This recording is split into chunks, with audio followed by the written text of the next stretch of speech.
Assalamualaikum warahmatullahi wabarakatuh. Iki ngaji santai-santai napa muhasabah. Muhasabah itu kalau Kiai Jawa maknani itu ngoreksi diri sendiri. Jadi menghitung diri sendiri. Ini pas bidang yang saya tekuni tadi karena Habib Ahmad yang minta kemarin sama ibu siapa dari Indonesian Power itu. Ibu Lia, saya turutin sekaligus saya sambil belajar terus tentang muhasabah. Dalam konteks Indonesia, muhasabah itu sudah jadi perilaku ya. Karena dulu orang tua saya, guru-guru saya kalau ngandani itu, bayangkan kalau kamu jadi dia. Jadi misalnya kita mentang-mentang atasan, otoriter sama bawahan. Bayangkan kalau kamu jadi yang bawahan itu kayak apa? Laukun tamakanah, kalau orang Arab bilang, bayangkan kalau kamu di posisi dia. Makanya guyonannya orang-orang Indonesia itu kan orang ngaramkan judi gitu, bareng dikasih tahu. Tapi yang menang anak jenengan, alhamdulillah. Ternyata ngaramkan itu karena ada anaknya. Kalau anaknya yang menang ya seneng. Meskipun itu guyonan, tapi saya punya padanan itu dalam kitab Hikam. Nabi Ibrahim itu Khalilur Rahman, tentu bencinya minta ampun sama yang namanya maksiat. Suatu saat beliau diterbangkan di alam malakut. Itu kalau di Hikam saya halaman 15 juga. Saya masih ingat betul. Mungkin kalau Anda beda halaman karena beda cetakan. Setelah diterbangkan di alam malakut, diperlihatkan sama Allah. Ada orang pezina, ada orang syaribul khomri, ada orang mabuk, ada orang macam-macam. Allah tanya sama Nabi Ibrahim, bagaimana pendapat kamu Ibrahim tentang mereka yang maksiat? Kata Nabi Ibrahim, ya Allah, habisi saja mereka. Mereka hidup di bumi engkau, makan rezeki engkau, kemudian mereka tidak taat sama engkau. Singkat cerita, di fase itu, saya ulang lagi, di fase itu, Allah nurutin. Sampai sekian peristiwa, mungkin 3 atau 4. Sudah, setelah sekian tahun, Nabi Ibrahim lupa peristiwa itu, kemudian beliau diminta menyembelih anaknya. Ini versi kitab Hikam. Memang versinya banyak tentang kenapa Nabi Ibrahim disuruh menyembelih anaknya. Ketika mau menyembelih anaknya, Nabi Ibrahim ragu. Huwa samratu fuadi. Anak saya ini buah hati saya, kenapa engkau suruh menyembelih? Terus kata Allah, apa kamu tidak ingat ketika kamu saya angkat di alam malakut, kemudian kamu usul bunuh-bunuh, saya tidak mempertimbangkan usul Anda, tapi kenapa sekarang saya merintahkan kamu mikir gitu? Terus, ya karena ini anak saya ya Allah. Terus kata Allah, rumang samu wong bukan mata ini gak gawean kau sing gawe kowe enak wae usul mata ini. Jadi saya yang bikin kemudian Anda enak aja usul membunuh. Semenjak itu Nabi Ibrahim itu di eranya itu asfaqun nas, orang paling sayang sama manusia. Karena kadang kita keras itu ya kebetulan itu udah anak kita, ada keluarga kita. Cara orang Jawa itu kan gitu ya, kalau ada perempuan terus macak yang macam-macam pakai sepeda motor cowok terus wah itu luput suwuk semoga-moga gini, tapi setelah dikasih tahu niku ponakane jenengan semoga-moga selamat. Jadi jangan-jangan kemarin Pak Ahlil Ma'asi itu kebetulan itu tidak keluarga kita. Kalau keluarga kita yang pernah salah pada kita, semangat kita mintakan maaf. Jangan-jangan kita didikte hukum sosial gitu. Jadi orang yang salah kebetulan itu orang yang menservis kita, atau keluarga kita, atau orang dekat kita. Jangan-jangan semangat kita mintakan ampun. Jadi kalau sama orang lain, kebetulan musuh kita semangatnya minta itu kena adab. Nah ini yang nggak boleh dalam Islam. Islam mengajarkan niru Rasulullah SAW, Nabi itu rahmatal lil alamin. Bahkan kemarin saya ngaji virtual sama beberapa habaib. Ada Habib Ali Al-Jufri dari Mesir, ya. Ada Habib Alwi dari Kuitang, ada Habib Nabil Al-Musawa. Dari sekian habaib itu saya masih ingat diantaranya yang didawuhkan rahmatan lil alamin itu ketika Nabi adzahu qaumuh, disakiti oleh kaumnya, dan itu mereka masih kafir semua. Itu mereka dapat doanya Nabi, Allahumma hdi qaumi fa innahum la ya'lamun. Kayak apa baiknya Nabi, orang yang menyakiti, yang melukai, tapi Nabi masih berdoa, Allahumma hdi qaumi fa innahum la ya'lamun. Sayyidina Umar dapat doanya Nabi itu yakhina kana kafiran, ketika masih kafir didoakan. Allahumma aizzal Islam bi Umar. Itu ketika masih kafir. Itu pelajaran bagi kita bahwa yang sedang tidak cocok pun itu berdapat doa kita. Ya doa supaya kondisi kita baik. hari tambah baik. Karena agama ini saya berkali-kali bilang limangka nayarjuwa hawal yawmal akhir. Agama ini diperuntukkan bagi yang selalu punya harapan pada Allah Subhanahu wa taala. Saya cerita muhasabah ini tentang hubungan kita dengan Allah. Di Indonesia itu banyak orang fasik, banyak orang nakal. Ya di mana-mana orang nakal itu ya mayoritas wa aksaruhum fasikun. Tapi berkahnya harapan. Mungkin saya kira nakal sok benda, mungkin saya kira sholat sok ben sholat, mungkin sekarang belum sakhok, belum dermawan, suatu saat dermawan. Barokahnya itu kefasikan ini dianggap sementara. Sedang fasik, sedang tidak benar. Karena kiai-kiai kita, para guru-guru kita, para habaib utamanya itu mesti bilang semoga husnul khotimah. Nah barokahnya doa itu semoga husnul khotimah itu menjadikan satu pola sosial. Yang sedang fasik ini masih diharapkan jadi lebih baik, jadi lebih. Sehingga kita tidak ngambil sikap ekstrim, yang ingin menghabisi atau ingin mengadili, tidak. Karena selalu kita punya harapan, Dan agama ini limangkan yarjuwa hawal yawmal akhir. Bayangkan itu kalau yang nakal itu anak kamu. Pasti kamu nggak ingin kan langsung dapat azab, dapat apa. Padahal kita semua jadi tokoh ini abul kulli, bapak dari semuanya. Sehingga ketika Rasulullah SAW jalan-jalan kemudian melihat perempuan sedang menyalakan api. Kalau apinya mati ditiup, anaknya dijauhkan. Nanti kalau sudah jauh dari api, anaknya digendong lagi. Terus kata Rasulullah, matur ke semua sahabat, Aro'aitum anna hadih tarihatan waladaha alan nar. Apa kamu berpendapat bahwa perempuan ini akan melemparkan anaknya ke neraka? Tidak ya Rasulullah. Tidak akan seorang ibu melemparkan anaknya ke api. Terus kata Rasulullah, Allahu arhamu min hadih biwaladiha. Allah lebih rahman, lebih rahim dibanding orang tua ini kepada anaknya. Ini yang harus kita kenalkan terus, kita kampanyakan terus. Supaya orang hubungannya dengan Allah itu nyaman, asik. Sehingga dengan demikian selalu ada harapan bahwa yang sedang nakal ini suatu saat tobat. Kita tidak boleh menghukumi pasti begini, pasti gini. Itu tidak wilayah kita. Itu juga yang dicontohkan Rasulullah SAW. Secara lahir Nabi itu nggak berkenan sama Wahsy, karena Wahsy itu salahnya salah fatal karena membunuh ahabban nasi ila Rasulillah, yaitu membunuh Sayyid Hamzah. Jadi ketika Wahsy tobat, Nabi itu nerima tobatnya. Dan ketika beliau dengan basariyahnya nggak siap ketemu Wahsy karena harus ingat Sayyid Hamzah, basariyahnya diturutin. Oke, kamu iman saya turutin, tapi jangan sering ketemu saya. Karena kalau ketemu kamu saya masih ingat sama paman saya Sayyid Hamzah. Kita bisa ngelola seperti itu. Kita tidak cocok sama orang, bagaimanapun mereka umat Rasulullah SAW, kita tetap mencintai mereka. Misalnya kalau beda agama, mereka sama-sama orang Indonesia, kita mencintai mereka atas nama warga Indonesia. Tapi kalau misalnya potongannya ora cocok, beda kultur, bawaannya itu mangkel no coro Jawa, ya bisa diilmoni, jangan ketemu. Wong sudah tidak cocok, ingin ketemu nyari solusi. Roh ini tok seneng itu kan ya repot gitu. Ya sudah kalau nggak mati cocok ya jangan sering ketemu. Dan itu kita bisa memanage seperti itu tuh bisa. Saya berkali-kali cerita tentang Imam Syafi'i. Kalau dikasih tahu ya Imam Abu Abdillah, panggilannya Imam Syafi'i, tetangga anda ini ternyata banyak yang nggak senang anda. Jawabnya beliau senang. Ya bagus kalau nggak senang saya, ndak utang saya katanya. Jadi gara-gara saman seneng aku ngatur aku ini kan. Dan mungkin saman rasa seneng kan ya enak.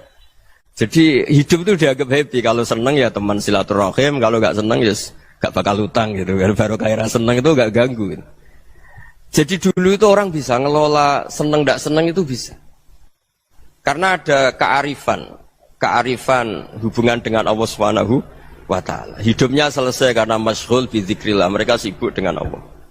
Makanya kata ulama-ulama tasawuf, kamu jangan melihat manusia perilakunya, tapi kamu juga harus ingat yang gerakkan semua itu Allah Subhanahu wa taala. Dengan demikian kita farah, kita senang. Makanya Nabi kalau ngutus Anas bin Malik kemudian enggak kesampaian yang diinginkan karena Anas main.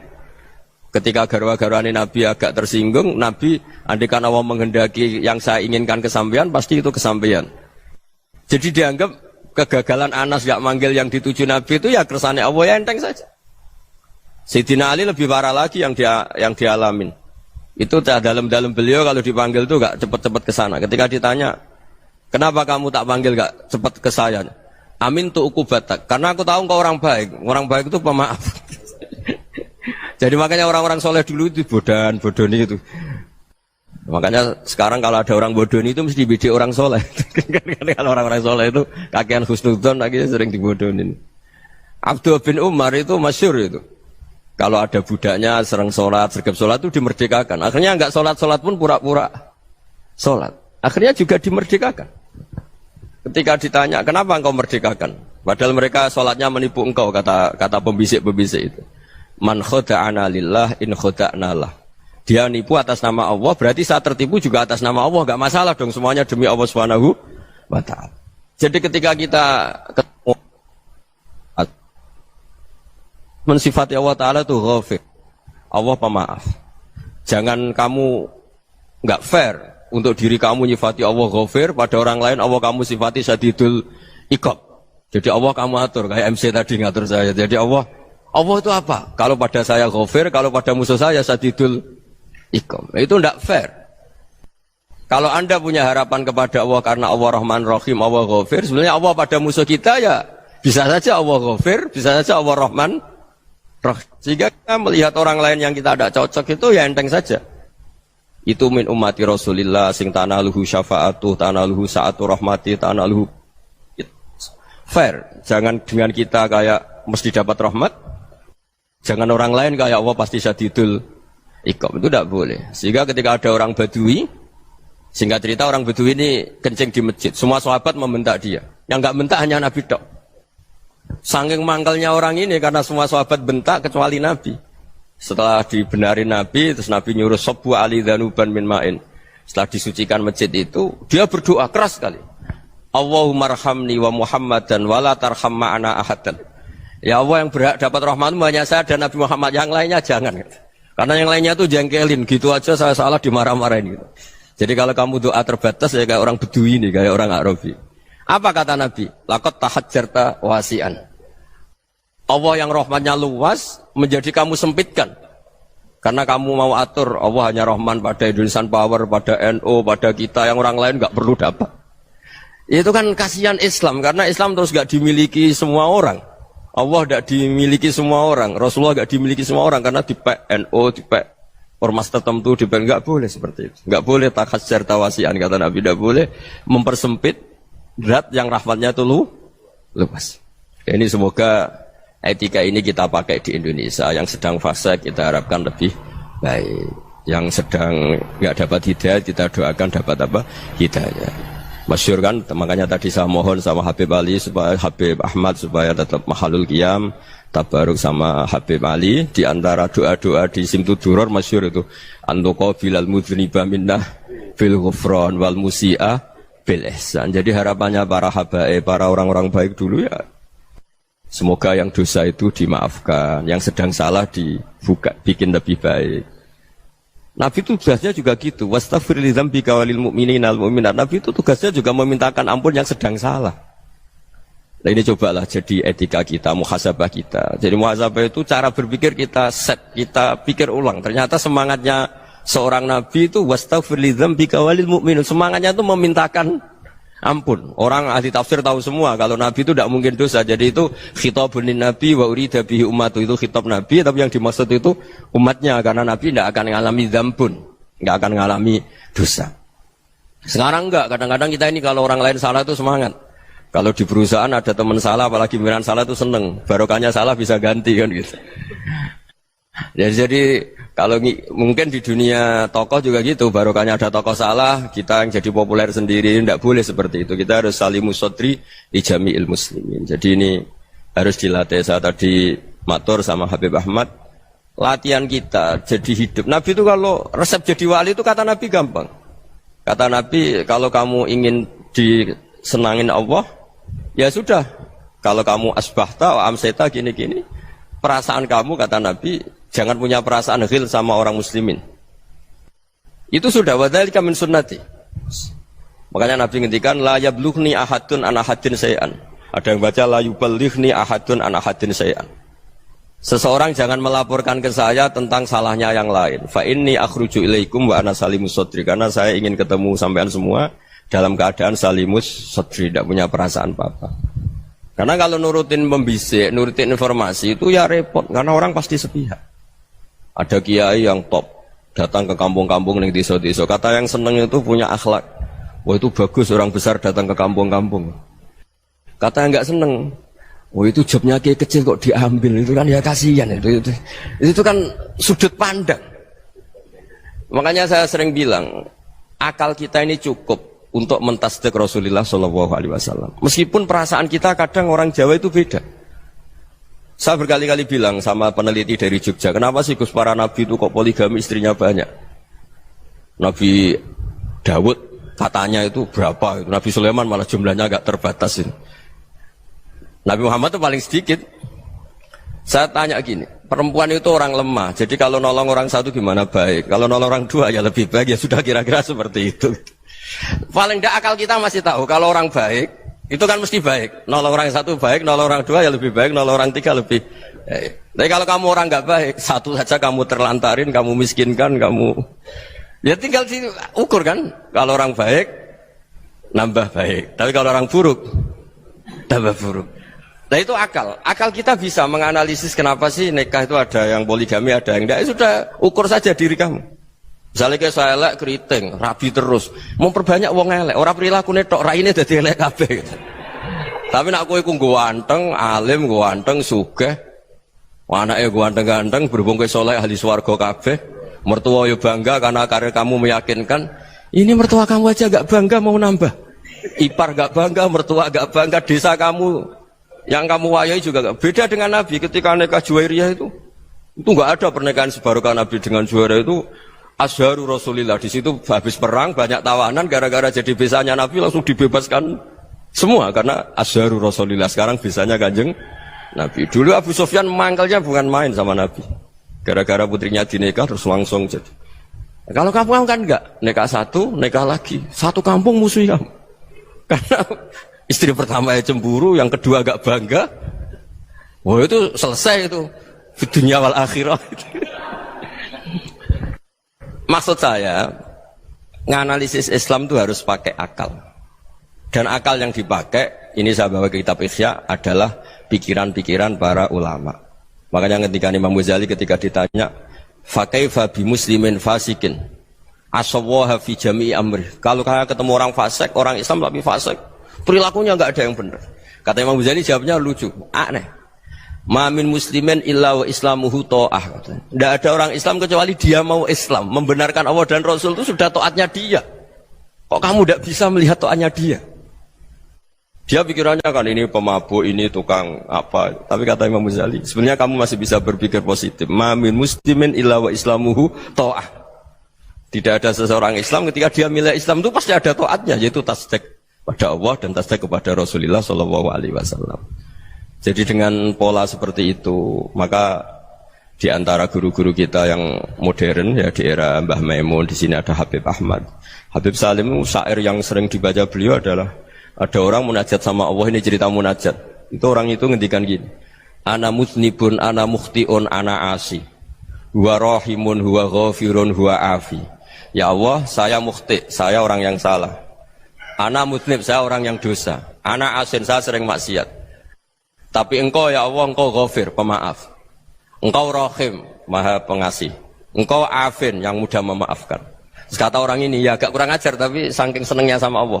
Qobal tuhunna salasatan bisalasat. Ya gini saja ya Allah, sifat engkau diadu dengan sifat saya. Engkau Tuhan, Gusti, enggak boleh kalah katanya.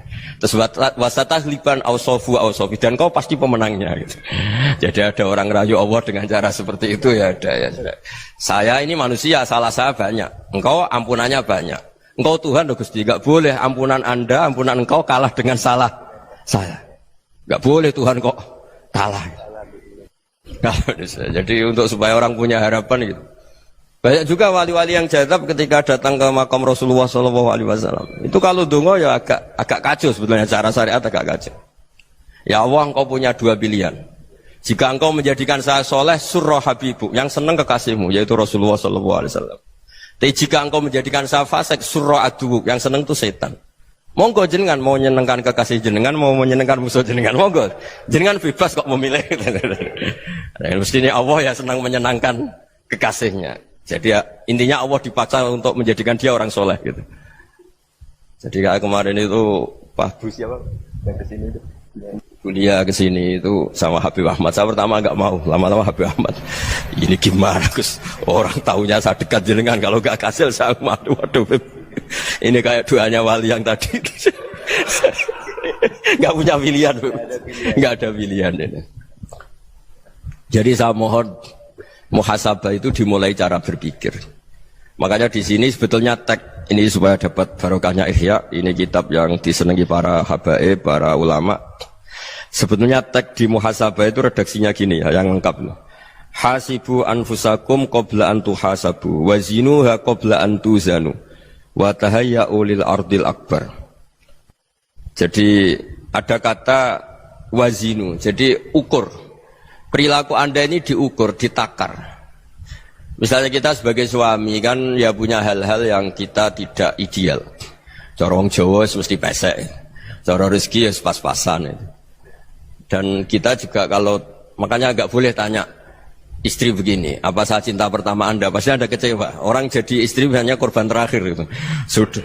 Karena orang kalau ngelamar kemana-mana gak jadi, yang jadi istri itu pasti korban terakhir gitu. Jarang istri pilihan pertama, jarang. Ayo semua yang nikah.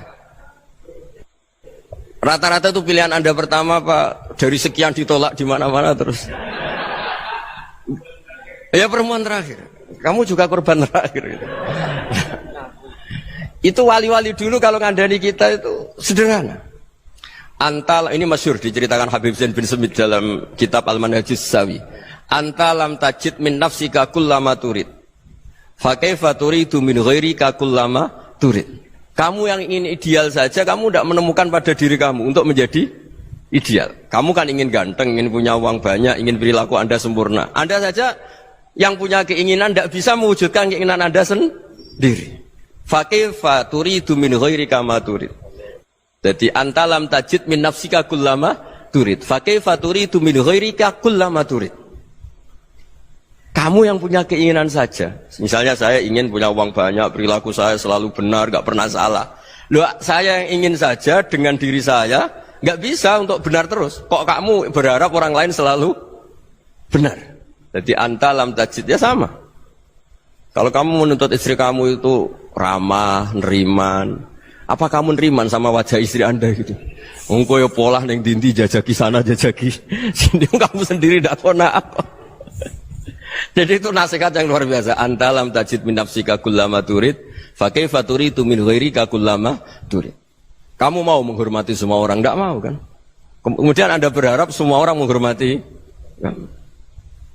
Kamu ndak ingin kan orang lain semua menghujat kamu. Sementara kamu enak aja menghujat orang lain. Makanya Rasulullah SAW luar biasa ketika bikin kaidah sosial, la yu'minu ahadukum hatta yuhibba li akhihi ma yuhibbu li nafsihi. Jadi kalau ukuran iman itu sederhana. Kalau sesuatu itu baik, nyaman bagi Anda ya bayangkan itu pada teman Anda. Misalnya Anda bangun tidur sudah acak-acakan, enggak punya uang, utang jatuh tempo, kan enggak ingin ketemu orang. Ya kamu jangan bertamu ke jenis ini karena dengan kamu yang alami juga enggak siap ketemu orang. Makanya ada Habib Alim itu dilapuri sama seseorang. Beb, dulu teman saya itu ketika saya kaya itu sering main ke saya. Setelah saya miskin, mereka tidak main ke saya. Kata Habib itu bagus, sunnah begitu itu bagus. Coba kalau kamu dulu kaya, teman kamu main kan kamu gaya. Di rumah ada makanan, bisa hormat tamu. Setelah kamu miskin jadi buruh manol di pasar atau buruh bikin boto, teman kamu datang, malu enggak kamu? Mendingan enggak datang itu. Akhirnya baru, oh ya alhamdulillah kalau gitu. Loh iya kan dulu teman kita datang, kita ada Alphard, istri cantik, rumah bagus. Lah kita miskin, buruhnya orang pas dibentak-bentak, teman kamu udah datang. Milih datang kamu enggak kalau setelah kamu jatuh? Enggak kan? Jadi barokahnya ilmu itu terus. Ya, tapi kadang-kadang orang tuh, wah setelah saya miskin teman-teman enggak kasih ke sini. Ya kalau kamu sudah jatuh, teman-teman kamu ke situ jadi tontonan. Ya mulai sekarang cara berpikir itu dirubah. Dulu yang namanya kiai itu kalau diundang orang itu ya agak-agak senang. Semenjak saya itu agak rubah. Ngundang kiai, ngatur kiai itu tak haram-haramkan ya ada lumayan lah sekarang itu sudah mulai agak beretika. Dulu itu ngundang tuh tanggalnya ditentukan, jamnya ditentukan. Enggak mikir apa kiai saat itu nganggur, enggak. Punya wadifah, enggak. Dia milih tanggal yang dia nganggur, enggak mikir masa itu kiainya nganggur apa. Enggak. Ya saya hanya cerita aja, kamu tersinggung ya monggo, boten nggih monggo itu kan. Jadi saya mohon lah supaya tadi saya juga matur ke Habib Ahmad. Jadi untuk orang merasa ikut sunnah Rasul itu gampang sekali kata Sayyid Muhammad. Dulu Nabi berpakaian ala daerahnya. Kalau mikot ya pakai mikotu baladi. Karena Nabi orang Madinah dan beliau berdomisili di Madinah ya misalnya mikotnya dari Bir Ali misalnya. Tapi kalau anda orang kawasan Tanim mau umrah ya dari Tanim. Misalnya kawasan Jirona ya dari Jirona. Artinya apa? Kamu ngambil mikot karena Nabi mikot misalnya dari Bir Ali. Bukan berarti kamu harus seperti Nabi di Bir Ali. Kamu orang Mekah misalnya kamu orang Tanim. Orang ya harus dari mikotu apa? Baladi. Sama, makanya di fikih-fikih itu kalau teknik anak, Nabi orang Arab, halawiyatnya kurma ya kurma. Kalau orang Jawa sedegan, semua podo-podo. Ya, podo-podo manis. Jadi ini tabaruk sama Sayyid Muhammad, ini ada murid beliau, Habib Ahmad, saya baca. Supaya orang itu merasa ikut Nabi itu gampang sekali. Ini saya baca ya di halaman, tadi disaksikan Habib Ahmad, 433 di kitab, apa begini? Manhajus salaf fi fahmin nusus. Itu kata Sayyid Muhammad, wa kanat sunnatu Rasulillah annahu yat'amu ma yajiduhu fi ardi wa yalbasu ma yajidu wa yarkabu ma yajidu mimma abahu wa ta'ala. Faman istamala ma yajiduhu fi ardi fa huwa al-muttabi' lis-sunnah. Kama annahu hajjal baita min madinati. Faman hajjal baita min madinati nafsihi fa huwa al-muttabi' lis-sunnah wa illam takun hadhil madinatu tilka. Jadi intinya misalnya Nabi dulu itu ngasih sedekah kepada fakir miskin ya pakai dinar, dirham. Ya kalau orang misalnya sedekah pakai rupiah ya sudah ikut sunnah Nabi. Jangan, lo Nabi pakai dinar loh, kamu kok pakai rupiah. Dulu dinarnya Nabi udah ada tulisannya Bank Indonesia, kamu ada tulisannya Bank.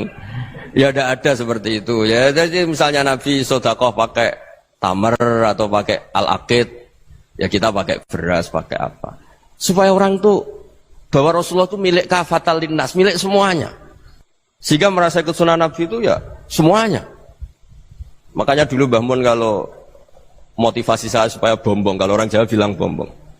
Wong Jawa itu mesti ono wong alim. Beliau menyontohkan Mas itu Mbah Fadol, Senori, Mbah Ihsan Jambes. Itu bisa ngarang-ngarang kitab luar biasa. Padahal beliau bukan orang Arab. Imam Sibawai itu orang Persia, Imam Ghazali orang Tus itu juga ikut Persia.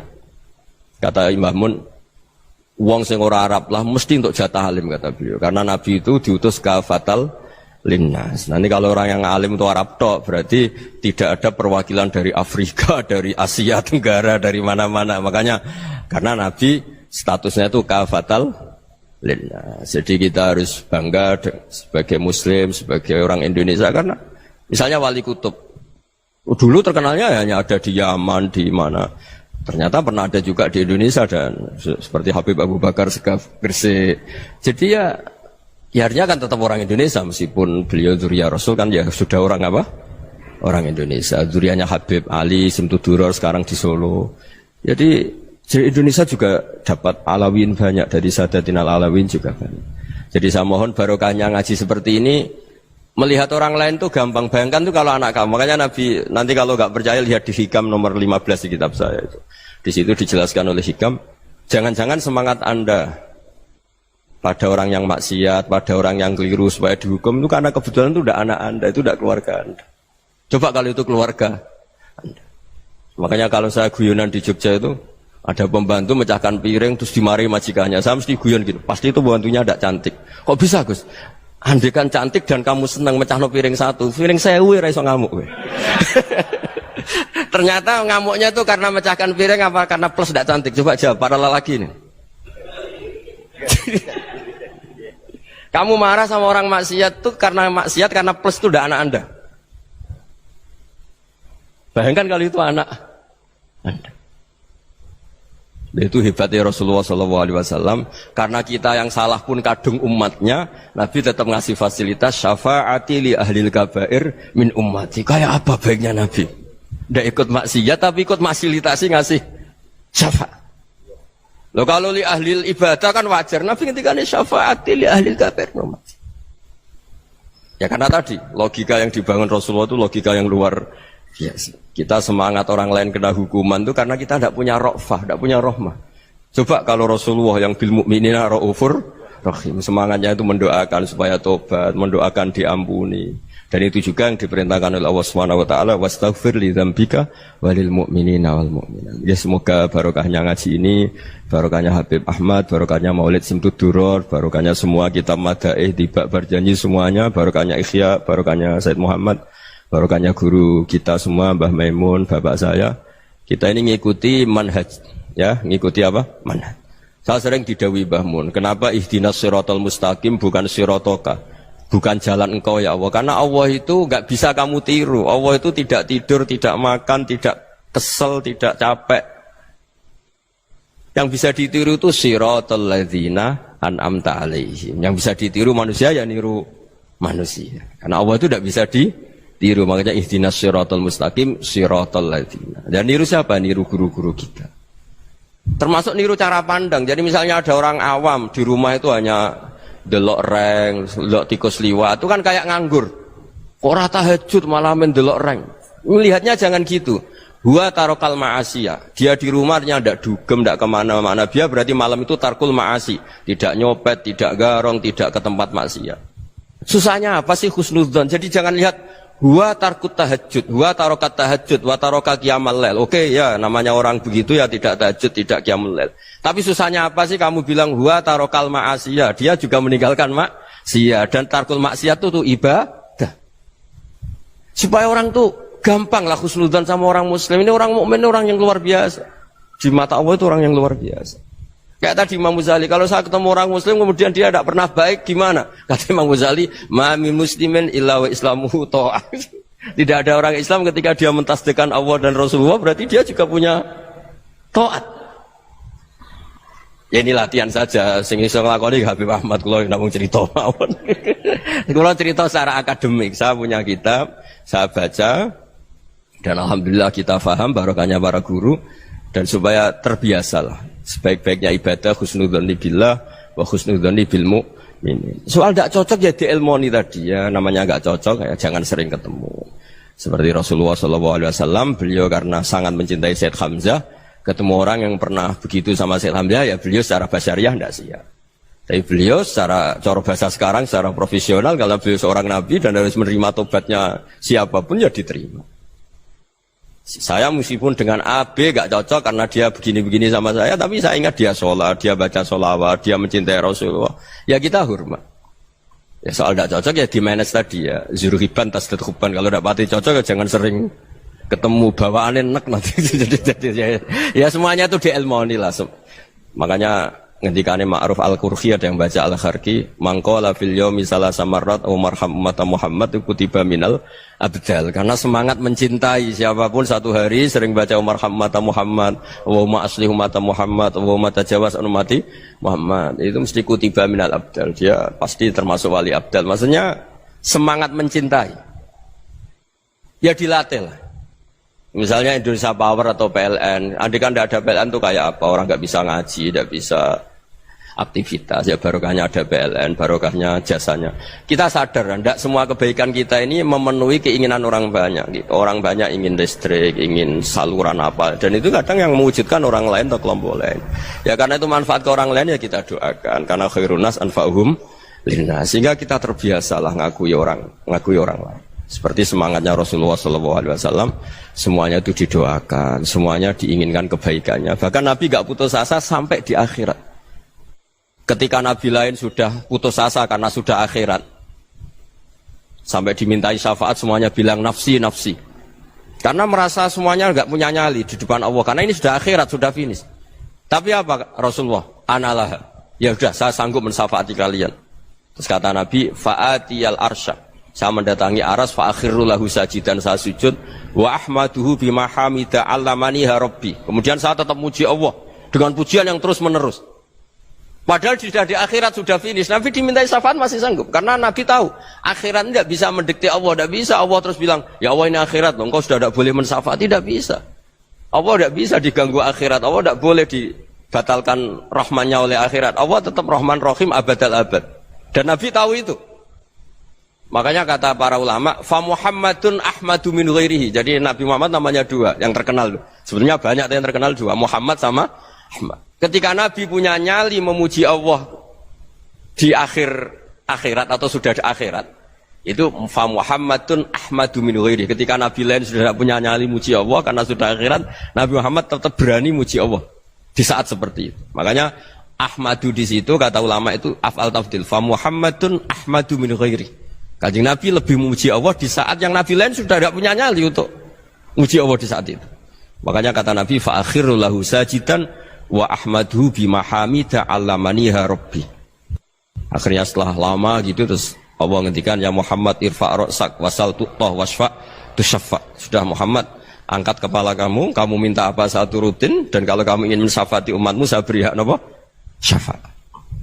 Nah, semoga semangat itu juga menjadikan kita munajat bahwa rahmat Allah tidak terbatas, harapan juga tidak terbatas. Mungkin yang sedang nakal ya kita katakan sedang, jangan terus kamu pastikan wah ini mesti suul khotimah, mesti tidak orang baik.